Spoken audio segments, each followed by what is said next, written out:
Hello and welcome back to my garden here at Glebe Cottage. Over the last few weeks, autumn flowers have continued to open up. There are big splashes of colour. Just a few weeks ago we saw the first of the autumn asters and Michaelmas daisies start to open further down the garden. But the aster that defines this part of the garden is this one. It's Little Carlo. It's called the blue wood aster, and it'll grow in a bit of shade or out in the open here, especially when it's surrounded by these other plants. It really forms these great rivers of blue that run across the garden from bed to bed right the way through. With that and these big banks of yellow rudbeckia, I really think it just sets the whole place alight. I wait for this moment every single year. At the top of the brick garden, there's another autumn flowering faithful, but this one has crept in behind my back. What are you doing here? Every autumn, I come down these steps and see this very beautiful Japanese anemone. They're not from Japan, they're actually from China. And look at it and think, you're pink. And don't you know this is the blue and yellow garden? This is the brick garden. But it's not listening to me at all. It's Queen Charlotte anemone hybrida. It started off as a small clump right up next to the cottage. It made its way through that bed, across the terrace, into this bed, took it all over, and now it's gone under the path and it's coming out on this side. Look at this. It's obviously got colonising tendencies. I think he'll probably try and take the whole place over. But that just shows you what kind of plant it is and how it lives. It's a woodland plant. Woodland soil is notoriously poor because the tree roots have taken all that goodness. So it has to keep on moving across and finding new places to live. Which is why when it gets into our garden, it tends to make great big clumps. And before you know where you are, it just takes over the whole place. But because they're only at this stage for such a short period of time, because they announce the autumn, I don't see how anybody could ever get fed up with this. In a shady corner of the garden, a less invasive anemone is out to enchant us. This one is called frilly knickers, on account of all these extra petals around its edge. It's pure white on the inside, but when you turn them over, you see that the reverse of the petals has got this lovely sort of lavender bluish tinge. It's almost like they've been dipped in very dilute ink. It's beautiful. Now the great thing about this group of anemones is that rather than spreading like mad everywhere and colonising like the Japanese anemones, they tend to stay in one clump. So they're ideal if you've got limited space, if you've got a smaller garden. And this group will thrive in nice leafy soil and in a bit of shade. Anemones come from a family of plants that includes many autumn flowers. I love them very much, and I always want more of them.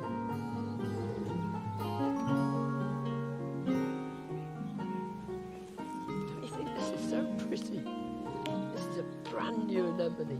It's called Fantasy Pocahontas, and it's got these double pale pink flowers.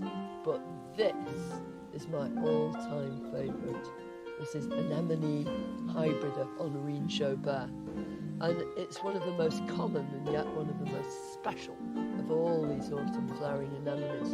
And they're just a small part of a much larger family, Ranunculaceae, otherwise known as the buttercup family. There are hellebores, clematis, aconites, all sorts of beautiful plants, but none more beautiful than this. There are lots of different ways of making more plants. You can divide them, you can grow them from seed, or you can take cuttings. And even then, there are lots of different sorts of cuttings you can take. You can propagate some plants from leaves, leaf cuttings, some from stems, our asters for instance. and some from the roots. So I'm going to take lots and lots of root cuttings from this. If we look in this pot, you can see thicker roots here and there. So all I'm going to do is tease them out very, very gently. Doesn't matter if I break a few of these finer roots. So these bigger roots would run right around the woodland floor. I'll take that piece off. There. I'll get a couple of cuttings from that, and I'll take another couple as well while I'm here. It looks a bit brutal what I'm doing here, but in no way will it damage the plants at all. If you look along one of these roots, you can already see these little tiny nodules, and it's from there that the new shoots come. And I'm going to cut those little fibrous roots off the end, because I don't need those. So each of these cuttings that I'm making will have nodules all along its length. All you do is just put these pieces horizontally onto the surface of the compost, because those shoots will be coming up vertically, and at the same time roots will go down into the compost. Press them down. I'm using this big module tray because when I come to actually potting them on into something bigger, then it means each one has made an individual plant. There won't be any root disturbance at all. There's a nice chunky one. Now, I suppose the best length of these root cuttings is about an inch, 2.5 centimetres, but it's not crucial. The whole tray is going to go into the greenhouse, and within a matter of weeks, you'll start to see new shoots. It makes the shoots first, and then it'll make those underground roots. So it wouldn't hurt to leave them a matter of a couple of months in there, and then pot them up individually.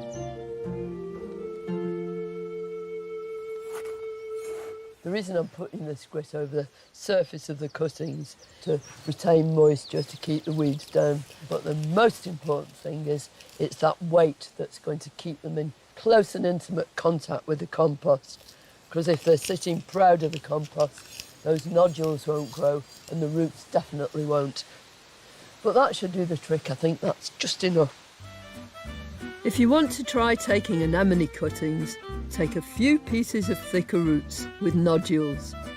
Cut them into short sections, lay them horizontally on the surface of the compost and grow on for a few months until roots have developed. So now I can carry them off triumphantly. And later on, I'll be multiplying more ravishing ranunculus.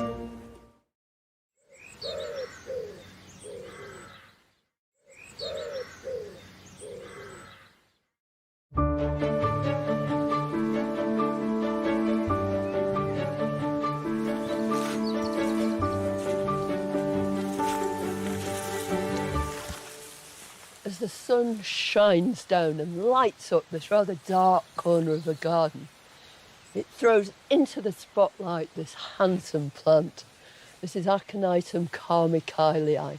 It's a monk's hood. It waits until this very moment, and it hears the robin singing its autumn song to thrust these great stems upwards and open these beautiful flowers. Aconites are a member of Ranunculaceae, the buttercup family. They actually belong to the same family as anemones, although they're quite different. And they create a totally different mood too. While the anemone is soft and autumnal, these are striking and slightly strange. In fact, there's something very sinister about the whole plant, and that's probably why I like it so much. And it's so easy to grow. If you've got a dark corner and your soil is on the heavy side, it will absolutely thrive. I started off with just one plant and I've split it several times because it's a sterile hybrid. So the only way to make more is to divide it. But be careful when you do. Wash your hands afterwards, because another aspect of its sinister nature is that it's poisonous. If you want to divide, spring is the best time. And who wouldn't want more of this handsome, handsome plant?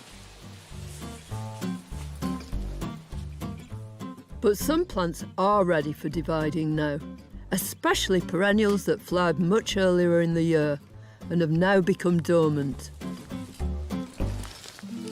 I'm trying to dig up a root of this absolutely beautiful spring flowering plant.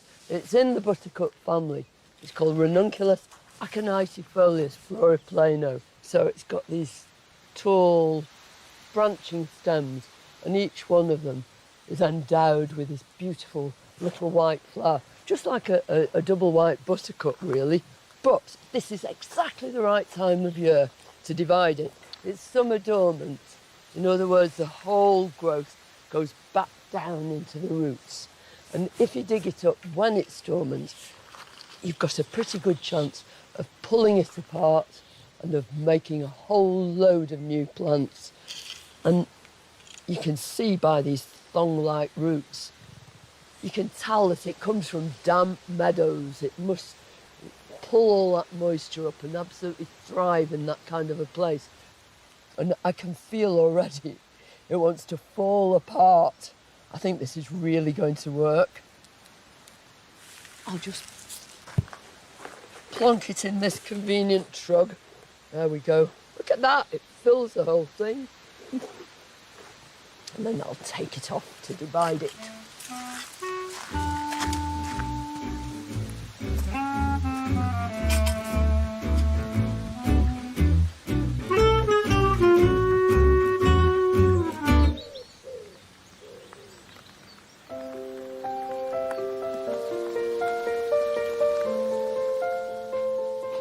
Typical, isn't it? Autumn weather. At least it's kept these damp, and they're going to get even more damp, because the very first thing I want to do with these roots is wash them.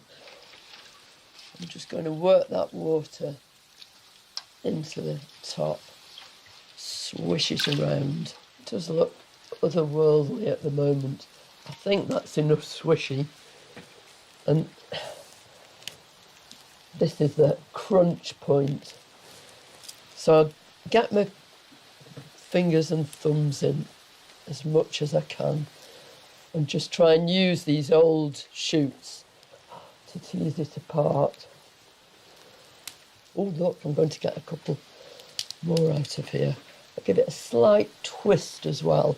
As long as there's part of the top of the crown and little teeny resting buds down in here and roots, then it can make a viable plant. So that's 2 for starters. I think I'll give them a quick swish. Aren't they good? Look at this. Look like octopus or something. So 2 of those. And then, can you see there? I've got these 2 separate places, and I just swish it apart. It's very satisfying. Give that a quick swish. Aren't these roots tremendous? You'd only do this every couple of years. Let the plant build up some strength. A few of them are going to go right back in the ground, but I'll just keep them in some moist compost until I've potted the rest. Add just a few crocks for drainage and a bit of loam-rich compost. And I've chosen a long pot because they're very long roots, and what I don't want to do is have them turned up at any time, because the plant won't know where it is. I want to make sure that the crown here, where you can see the old shoots coming out and the roots beginning, is level with the top of the compost. So as I lower it in, I'll just push it down and make sure there's no air pockets in between the roots and the side of the pot. So every so often you just want to jiggle your whole pot.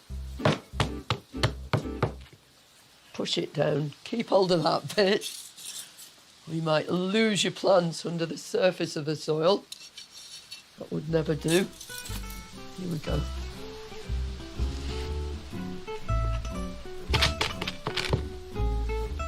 course, those shoots are dead now, but that's where the new shoots will emerge.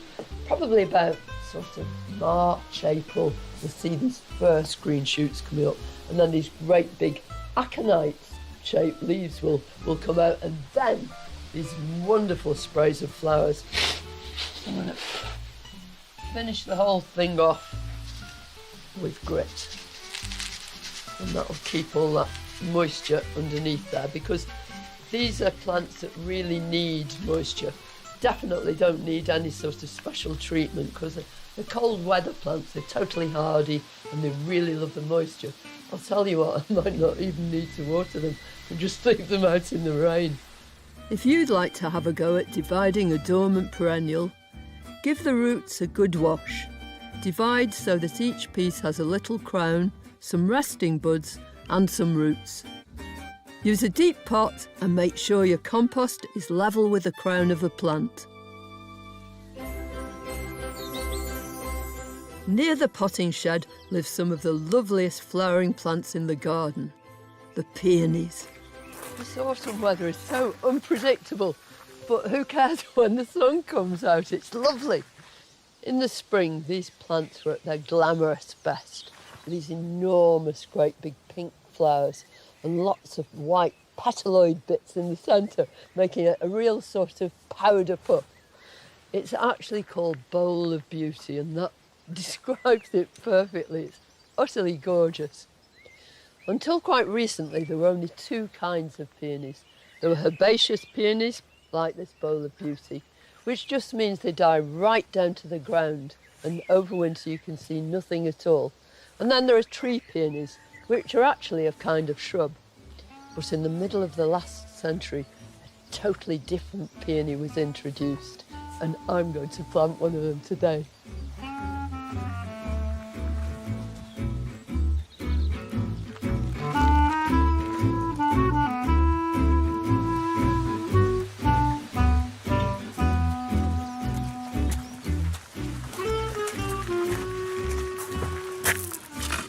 Well, I don't know about Bowl of Beauty, but this is a barrow full of beauty. Just look at the colour of these beautiful leaves. Aren't they lovely? So this is a third group of peonies, which was developed in Japan by Tyoshi Ito. Ito wanted to combine the best qualities of tree peonies and of herbaceous peonies. So he experimented, did lots and lots of crosses, and came up with this wonderful range of plants. Very sadly, he died before he saw the results of his labour, those first flowers. But he knew he'd done it. He could tell by the form of the plants. They have very exceptional qualities. They flower for longer than the usual herbaceous peonies, and probably for tree peonies as well. They're sturdy and strong. So even though they've got these magnificent, huge flowers, the stems can still support that weight. So you don't need to bother about staking them or anything like that. And this one that I've chosen to plant here is called Pastel Splendour. It's semi-double. And I want to put it right in here. They love lots of organic matter in the soil. They love a place where they can really enjoy the sun, but they don't mind growing in a little bit of dappled shade. Peonies have tuberous roots, and they have these little resting buds from which the new shoots will emerge.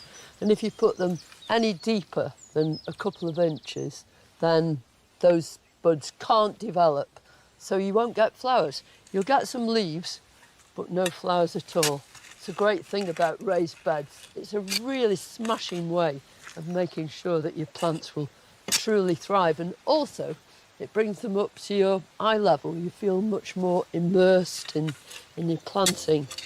Right. And now to see what's going on inside the pot. Always a thrilling moment. Quite nice roots. So these are the buds which will make the new shoots for next year.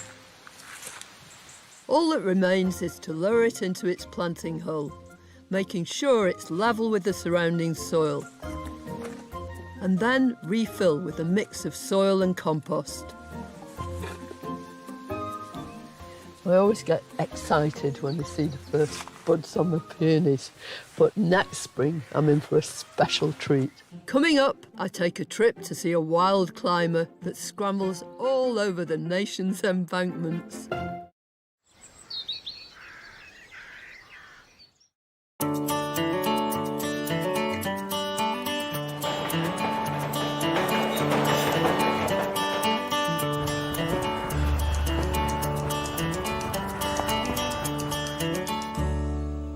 One of the most evocative sights at this time of year is to see this gorgeous plant climbing and clambering over hedgerows and up into trees on any country walk. It's a clematis. It's Clematis vitalba. It's our only native clematis. It has loads of folk names. Old Man's Beard or Traveller's Joy, because you see it wherever you're walking. It's absolutely glorious. If you're there earlier in the year, you'll see these little dainty creamy coloured flowers, but then they're followed by these silken seed heads, and gradually they get fluffier and fluffier. And in the winter, you can see trees absolutely smothered in this sort of white frost created by the seed heads of this plant. It climbs by hooking these leaves around its host. Here it's clambering up into the trees, right over these brambles and right onto the platform. This is a railway line. How apt for Traveller's Joy to try and climb over the top and all the way along the platform you can see it. One of the reasons it's called Old Man's Beard, Old Man was the devil, and because it's so rapacious in its habit, it can actually smother trees and shrubs. Usually, both of them live happily side by side. Very few of us would have enough room to accommodate this particular plant in our gardens. It really does just scramble over everything. Nothing stops it. There are many wonderful varieties of cultivated clematis to choose for our gardens. And I'm wending my way back to Glebe Cottage to show you some now. But there's something en route that's caught my eye.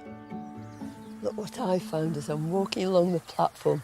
There are all these clouds of these pretty little white flowers. It's a white Michaelmas daisy, an aster, and it's absolutely all over the place. This happens because all of this is a plant of the American prairies. It's been grown in this country for a long time, and it's very often a plant of cottage gardens, and every so often people would chuck things out. And you see this along railway embankments, by road verges everywhere.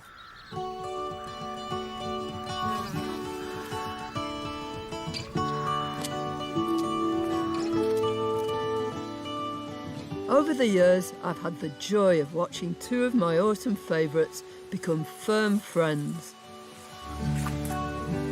Just look at this beautiful golden hornet crabapple tree. It's absolutely delightful. When we came here, this is one of the first things we planted, so that's 40 years ago or more.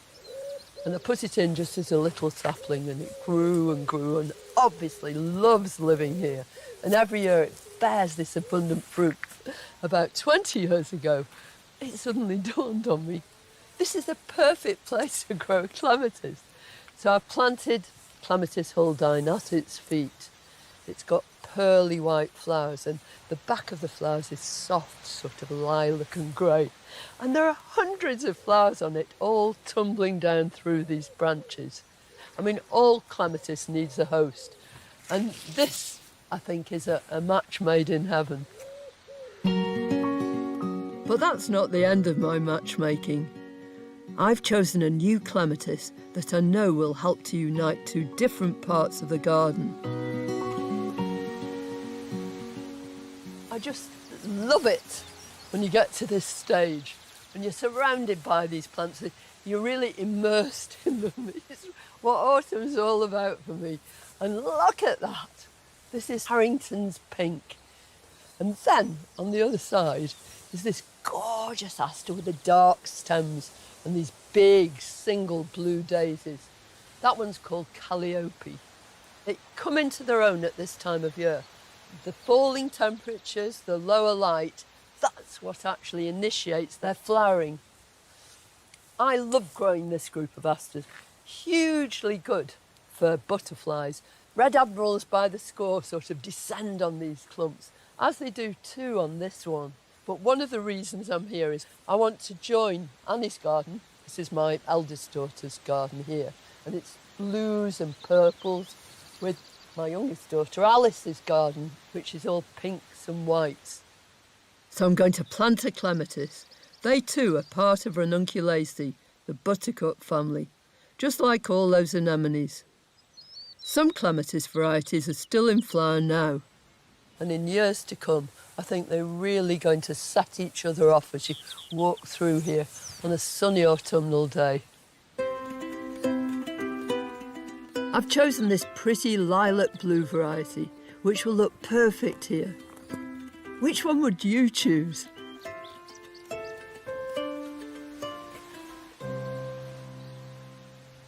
When you go to buy a clematis, it can be a bit confusing. There are literally thousands of varieties to choose from.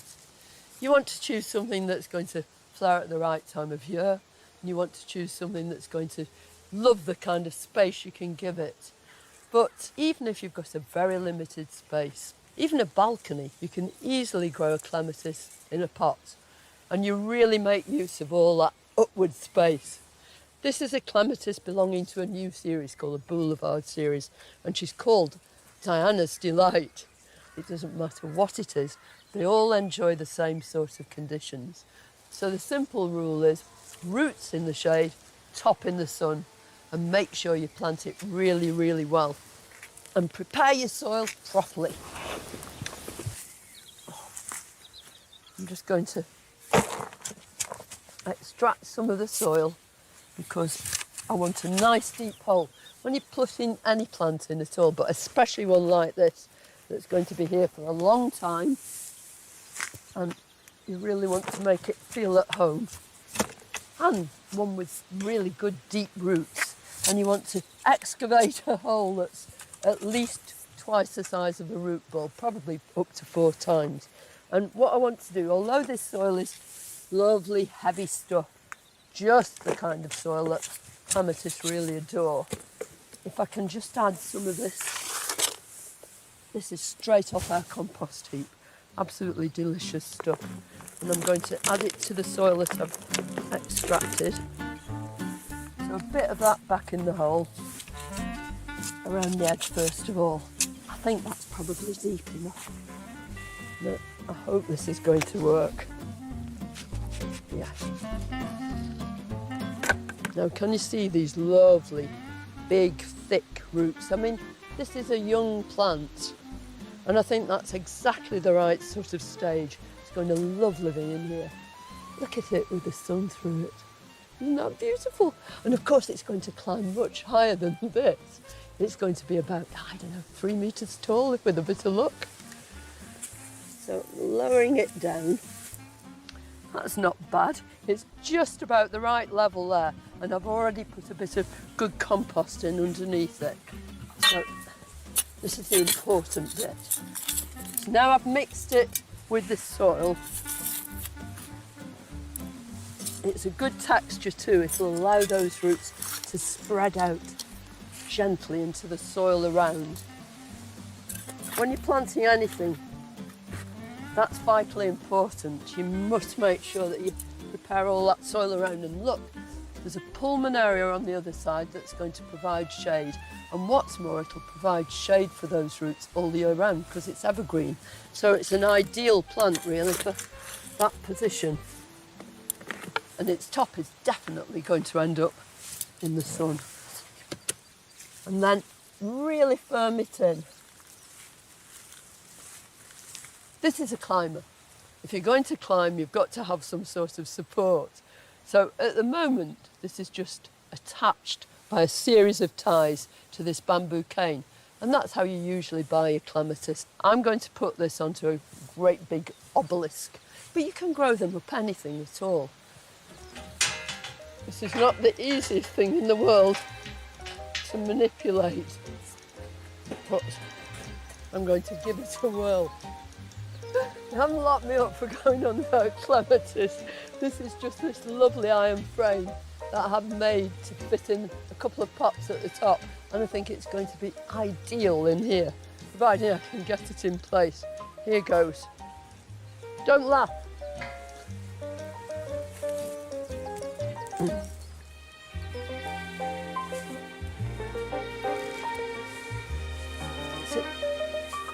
So when you've got it to this stage, then you've got to make sure that you take it away from the support it's had while it's been growing in its pot and initiate it into the process of climbing up the structure you've provided. Now this one's tied onto its bamboo, but look at this. You can see just how a clematis actually hangs onto its host. It had wrapped this leaf stem right round the bamboo cane, and that's what they do. They just hook themselves over and drag themselves up, and up they go. Now I'm untying these ties, you can see that what they've done is to actually bend the top down so it can go on a shorter stick. But what we've actually got is a much taller clematis than we first thought.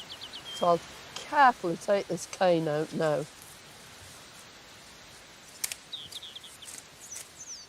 So this is the bit that had been folded over and was going downwards. Now it's got to change direction and go upwards. So these flowers, although they're downturned at the moment, will very soon right themselves. And then this growing point down here will head for the sky and it'll grow right up here. And then next year there may be several more shoots. If you've planted it a bit deep and you mulch it really, really well, it will encourage the new shoots to form at the base. During the winter, all you'll see is these bare stems, still probably clinging onto this. It's like a tree in that it keeps this structure over the winter, and then new shoots will come out here, there and everywhere, and hopefully lots more at the base too, and eventually this obelisk will be clothed in a cloak of blue. I'm going to give it a really good soak, and with any newly planted plant you want to make sure that you water very thoroughly for the first few weeks until it's established. I think we'll probably have enough autumn rain to carry the process on after that. If you're planting a clematis at home, choose a spot where the roots are shaded and the flowers are in the sun. Give the roots plenty of space and prepare the soil well. Give it some sort of support, canes or an obelisk. Well, there's a whole mystique too about how you prune clematis, when you do it, how much do you take off. And really the rules are pretty simple. With large flowered clematis, you probably don't need to prune them at all, just take off anything that's not growing the way you want it to. With early flowers, if you're going to prune them, and they probably won't need it, do it after they've finished flowering. With viticellas, that's my Huldine growing up the crabapple tree, and with this boulevard series, it's such a simple process. All you do is take your secateurs to each individual shoot and cut them down to about that much from the ground in February, and then they'll spring into growth again. Even if you cut every single clematis down to a few inches high, they're still going to regrow and give you beautiful flowers. Coming up, it's climbers of the edible variety. I want to pinch their pods.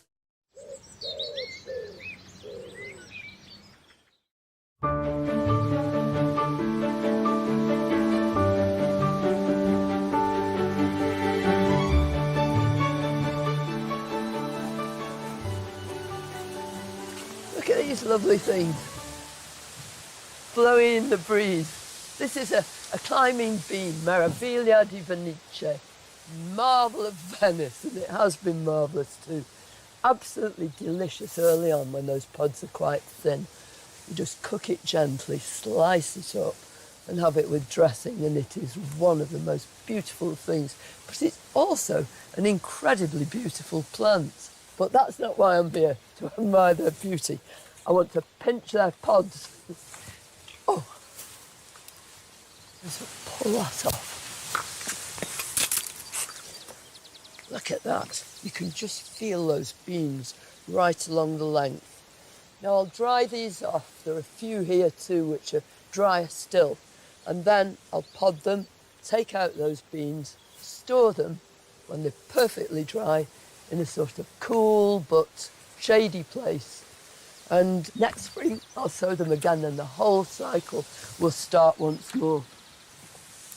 Do you know, if you've just got a small garden or limited space, then no reason at all why you can't just make an obelisk from bamboo canes or whatever you can find and grow a few beans up it. Not only will it be wonderfully productive, but you'll have all that beauty all summer long, and then these to look at in the autumn.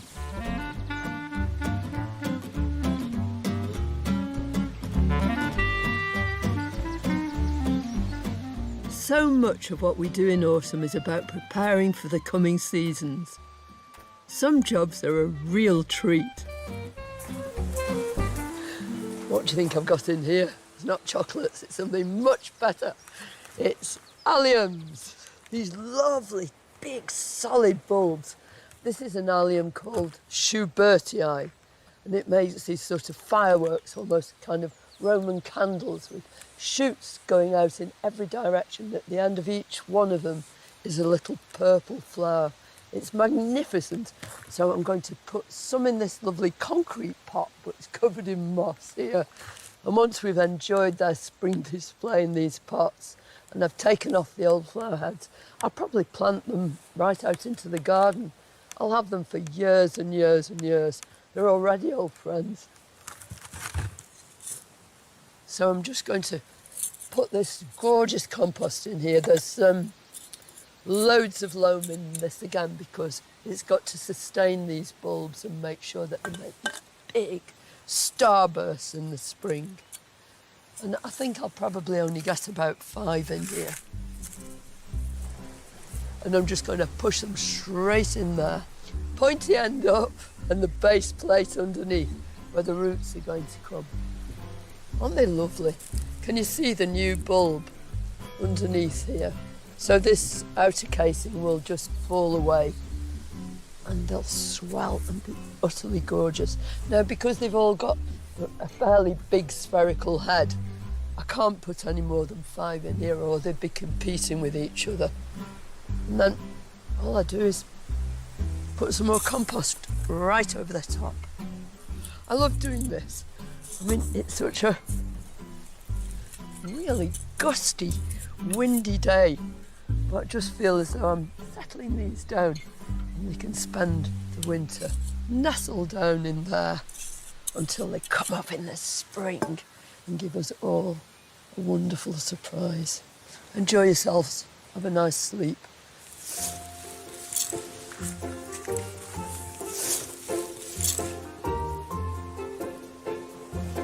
She's such a poser, this cat. Look, her paws exactly match this white cyclamen. That's it, you sit down on there. Come on. Autumn is such a changeable season. Here comes the rain again. Time to escape into the greenhouse to continue my preparations for next year. More bulbs, but these ones will flower much earlier than my alliums. Absolutely pouring down. I'm doing something really, really special here. It's going to be a sort of end of winter, beginning of spring treat. It's something to look forward to, although I won't see anything for absolutely ages. I adore this pot. I'm going to fill it full of winter aconites, Eranthis hyemalis. Hyemalis just means winter flowering, and these are the first of the ranunculaceae that you see in the garden. You can tell immediately that they belong to the buttercup family because they've got bright yellow flowers, polished petals, just like celandines and buttercups. The flower is surrounded by a bright green ruff, which just sort of makes the most beautiful background. And they look up at you in the first of the spring sunshine. So I want to put them into this pot. They're actually bulbs. I've got them soaking because that helps them swell a little bit so they'll be faster into growth, because we want them to put the roots down pretty promptly if we can. So crocks in first, very carefully, very gently. I'm going to plant a few snowdrops in there as well. Then I'm going to plant the snowdrops first because they need to go down much deeper. When I'm planting my snowdrops, I want them to be about this deep. Now I've just dug these up. They're all wet through, and you can see they're just beginning to make roots. So I'm just putting them all around this edge in a very kind of random way. Now a great big layer of compost on the top because these Aranthis just want to be not superficial but only a couple of inches below the surface of the soil. So I've got that to within a couple of inches of the top now. I'll firm it down just a little bit. That's it. And then I'll extract my Aranthis. And I'm just going to tip them in here, there and everywhere. Not a pattern, just a random planting. So when they come up, not only will they look beautiful, but they'll be a treat for your nose as well, because both these flowers smell absolutely gorgeous.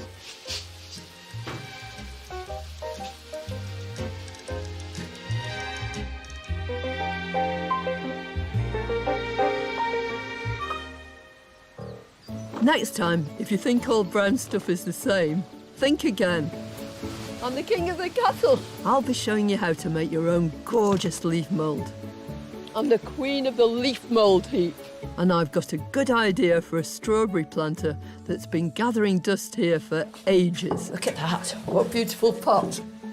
We've had absolutely everything this week. We've had blazing sunshine and pouring rain. Typical autumn weather. But who cares, as long as you're out in the garden. And I will be next week. And I hope you're going to join us then for more gardening. Bye. And Carol's back next Thursday at 7. Things get competitive as Rob and Dave enter a Scarecrow Festival in This Week on the Farm, brand new tomorrow at 7. I'm back for a new series next. We're riding Scotland's majestic Far North Line in world's most scenic railway journeys.